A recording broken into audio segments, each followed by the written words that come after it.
Hey, I'm Decathlon Gamer, and welcome back to PCM22 Career Mode, episode 62. And we're in that GC opener of the year, or at least the first real competitive GC race, which is not one but two. It's Paris-Nice, and alongside that, overlapping with it, is Tirreno Adriatico.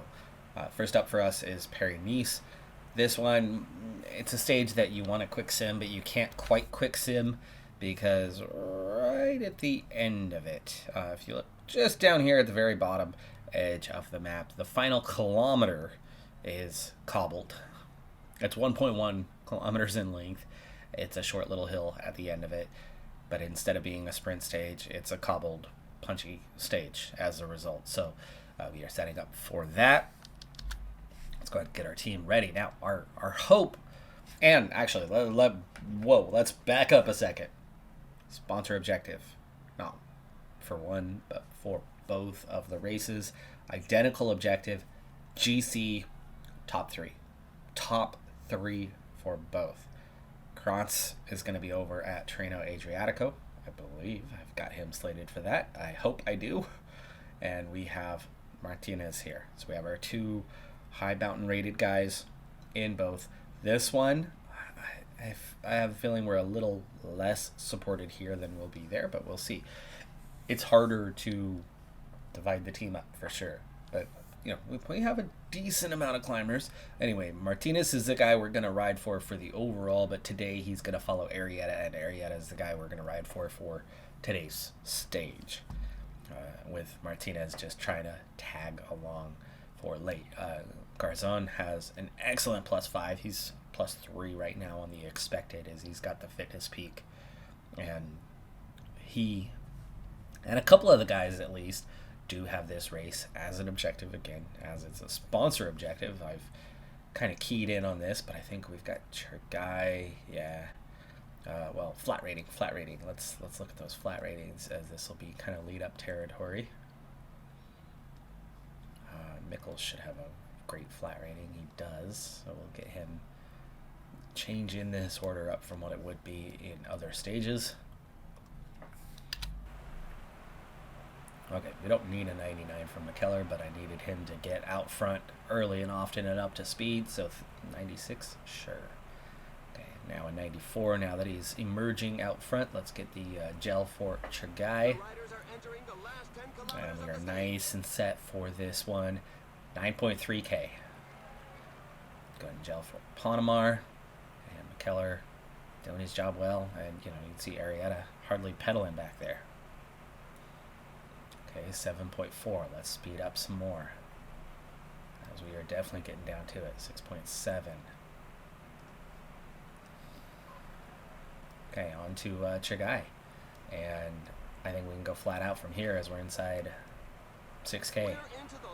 5k, so that's everybody's gel now, and we are very well positioned for this thing.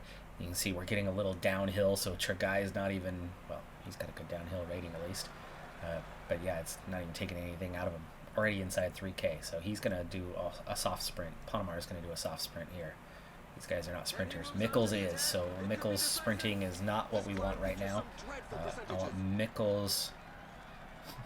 Can I send Mikkels is punchy. Mikkels is punchy. Can we just, send Mikkels and see what happens with everybody else? Follow Ponamar. Is Mikkels fast enough to get away? No, he's not. 800 meters now. And just starting to feel it for these guys. Garzon. There is the cobbles. It wasn't even 1.1. It's only 700 meters. Arrieta gonna emerge out of this, and oh, not quite. Shelling, Zingle. We're gonna beat Champeson, hopefully, to get third. No, come on. The bike throw gets us fourth on the stage. Well positioned though for that overall. Martinez, where you at, buddy? No time loss.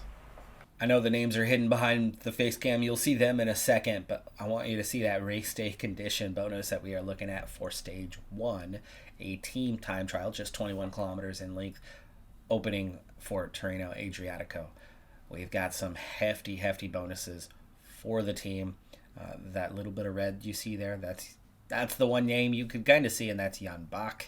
Jan Bach just coming off that major injury. Fitness the other day was at 50-something%. It's at 73 now. It'll really pick up over the course of this race and get into an acceptable level. But even then, he's got a +2 because he has the objective for this one. Okay, well, let's see if these hefty race day condition bonuses can amount to some good race day conditions and us, for a change, actually doing well in a time trial, because this has been it's probably our weakest area as a team. Before we roll off so I can concentrate on the team itself, let's just quickly go through, paying attention to the bottom left corner. We are going to have a mix of time trial and prologue rating, with more time trial. I'd say about 60% time trial on the rating versus 40% prologue. So Krantz, Bach, Izumi, fantastic rating today. Vashek, fantastic rating today. We're looking at a good rating for Gonzalez. We're looking at Piccioni, Hagens. The entire team is going to be quite good in the discipline today. Can this finally be the day? We will set off here momentarily and hopefully have the team set up right. Okay, we are at a 90 overall. I think we can maybe get away with a 91. We'll see how it looks. We might have to settle into a 90. 91's really pushing it, but we've got good ratings and it's balanced as a team. You can see just how deep Krantz went, but does he recover? And yes, Bach, is he okay? He went awfully deep there. That's that thing about a 91, right? You're pushing it to the limit. Can you get back on? Bach just about does. He's barely hanging on there. No, see, Bach is fading. Bach is fading, so we need a 90. The 91 is just a hair too deep. We might lose Bach here right off the bat after just one turn. However, look at the kilometers already. I'm wondering if maybe because of the distance we need to shorten the time on the front by a couple of seconds. Rotate a little faster so they don't go as deep. The thing then becomes about recovery. You're not going to recover as much, but you can see Bach has definitely missed out. So, but nobody's trying to get on the back of Bach. That's okay. We lose a guy. He got his turn in. Looks like he's only going to be taking one anyway. We'll try to push back at a 91 at the end. Okay, how are we at the first time check? We are first at the moment out of 6 teams. Out of 6 teams, we have a decent lead. Bach is already gone. Piccioni is not hanging on either. How's Huggins doing? Huggins is fine. We have 5 here. Piccioni might... Oh, he almost made it back on. Krantz is okay. He's the main one. Yes, he's shortening the time. The guys are not recovering. And Krantz is... We're losing Krantz. Okay. We need an 89. We need Krantz to get back on here. There you go. And he does. Okay, how is Vashek looking? Those back two are inching their way back up here, but Vashek, okay. Yellow bar, everybody's totally fine. This is all about red bar consumption, and these guys are still just kind of barely hanging on, so even though we only have 2K to go, I can't see us pushing harder right now. Izumi is good at going deep and pulling the team along towards the finish line. And there you go. Okay, where does that put us? Well, it's first so far.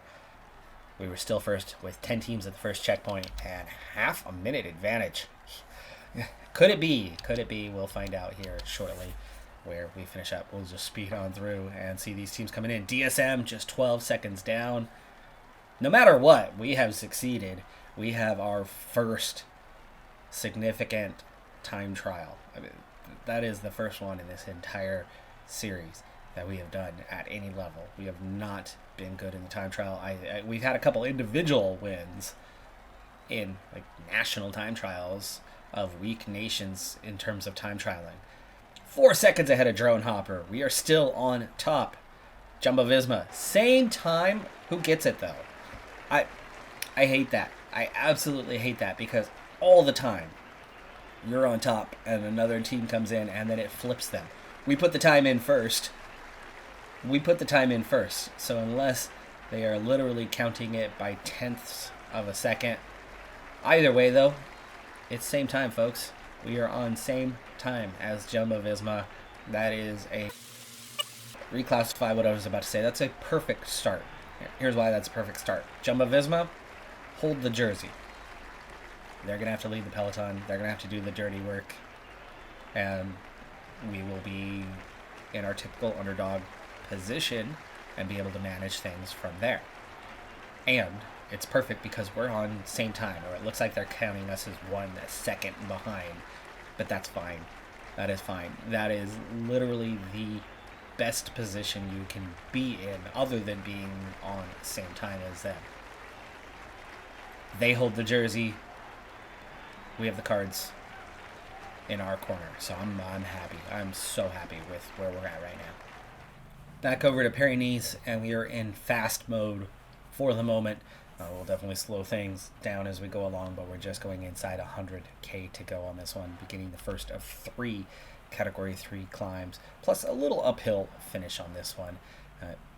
Punchy stage is the classification here, and I'm thinking about trying to be active on the 3rd climb and do some work to split the field up a bit and drop some riders.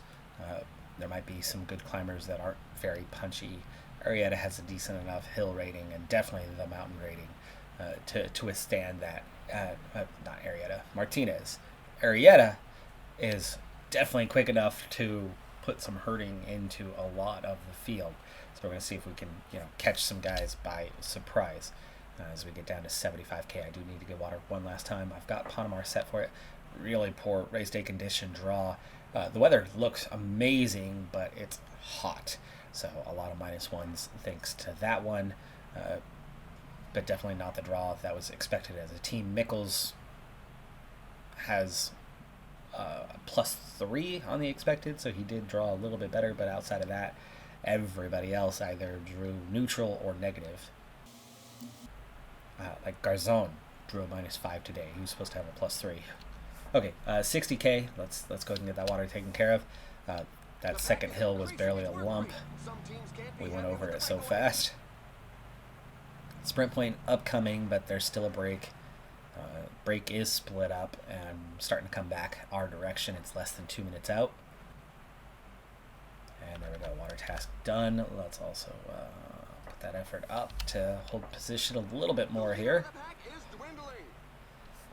And let's look at the intensity of the climb. It's in the middle section. It eases off near the end, and that finishing climb, it's fairly flat other than that little hump on the way in. You're looking at 20K from the top of the climb to the finish line, so it's really about 3K out where that little hump happens. You'll want somebody capable of a sprint at the end for sure, going for the stage. So that'll be something to keep in mind. You don't want to be exhausted of riders at the top of the climb and down to 1 man, as they will not hang on for 20K alone, even with the descent. And we are feeling it in the legs. Panama, Martinez, like Shergai, Garzon, almost everybody is feeling it a bit here. We're going to get up over that little hump right there, and now we're looking at... Oh, that's the little hump on the way to the finish line. That's 1K to go, really? Let's see this finish line before we form up. Slightly uphill here, and there's your finish line. Okay, we got to see a little preview of it. That's nice. Okay, here's what I want to do based on just what I'm seeing right now in the team. We're going to just stay put. We're going to stay put for now. And then partway up the climb, we will form the train and try to change things up. All right, already partway into the climb now. And yeah, there's definitely some guys feeling it.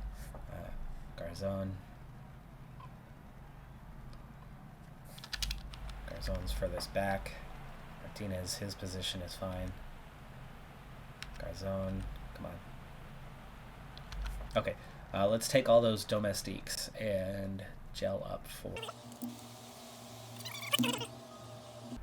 Now, Martinez is the guy we ultimately want to ride for. Arrieta is the guy we want to push things. Garzon is still somebody we want in that mix. We'll get him up here. Palomar definitely can't go first because he's behind at the moment, so Chergai is probably going to go first. Palomar, follow him. Mickles, follow there. And then McKellar will be the next man in between. There we go. So Chergai is going to lead this chase, and then let's hope those back two can get themselves in position. Chergai, decent climber. A little bit caught behind Brunel, but that's okay if somebody else is doing the chasing.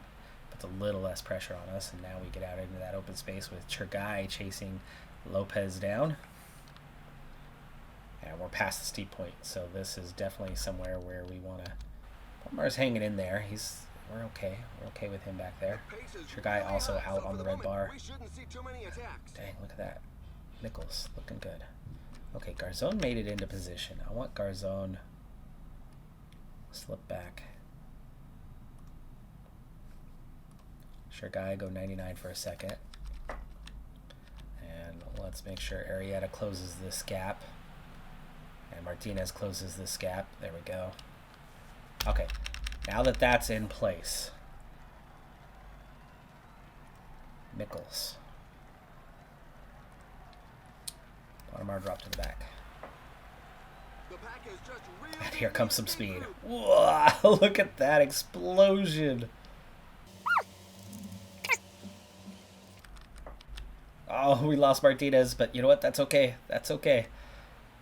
Look what we just did to the field. Martinez, follow Garzon. Garzon, you do the chasing. Let Martinez recover. And let those three get away. Why not, right? We could switch to Arrieta for the GC, possibly, if we could gain enough of an advantage here as Mickles and his pace and his race day condition, in particular, that 78 hills that he had today. He's a 60 mountain base. I mean, that should not be happening here, but he's lighting it up. Okay, Mickles, hang on if you can. And McKellar is going to continue leading on these three. And let's see what's going on behind with the chase. Garzon, you have to get back up there. Do we have... Oh, Chergai is here. Okay, follow Chergai. Chergai trying to bring it back forward. There you go. We got two races going on here, and McKellar is not as good on the descent. He is good on the descent, and he's good on the flat. What's his problem? We're losing ground, yet we're going 99. With a guy that's got good attributes, and they're still chasing us down. Okay, Chergai's got nothing left, so on to Garzon. Garzon's got to bring it forward. Martinez, go ahead and gel. Arrieta, go ahead and gel. McKellar's done. That's why, and it's back together. Mickles. I don't know if Mickles has enough to get in here. The pack is back on level terms with the breakaway group. Keep that pressure on at least, Mickles. He's got nothing left to attack with anyway. How is this 110 riders? Seriously? Okay. We have Arrieta. We want to get up behind Mickles. And Mickles is farther up. Garzon has a little bit, so Garzon come through. And then Garzon is going to take over. Okay, so Garzon, 3.9K. You can see how we're just kind of getting whoever we can. This is the little hump coming up. There it is. Okay, Garzon leading out Arrieta. There you go. Arrieta needs to attack. And he's pulling Martinez along with him. He's draining the red bar, though. Draining the red bar, which means somebody else is going to be poised to go on and win this thing. Only a few riders are capable of following the very fast pace up front. Wow. After all that, these guys are all... Well, we did try to attack. That used some guys up. Delay is going to take the win ahead of Pidcock. Ayuso is going to squeeze in there. Not for second, but third. Phillipson, Gregoire, Halverson. There's Martinez. There's Arrieta. No time gaps. No time gaps were given on that one. Over 100 riders with same time. So we're still seeing a field that is largely intact, in place, still with a chance. All the way down to 101st is essentially on same time, other than those that have picked up bonuses over the first few stages. So that's where Paris-Nice is. Of course, in Tirreno Adriatico, we have a wonderful start with that team time trial positionally. So we're in great place there, and Paris-Nice, we're very much in the hunt, as are a lot of the field. But I'm on a bit of a time crunch today. My recording schedule is quite hectic, so I'm going to have to move on to what is next. So that means that's going to do it for this episode. I'm Decathlon Gamer. Like, comment, subscribe, and I'll see you next time. Have a good one. Be safe out there. Bye for now.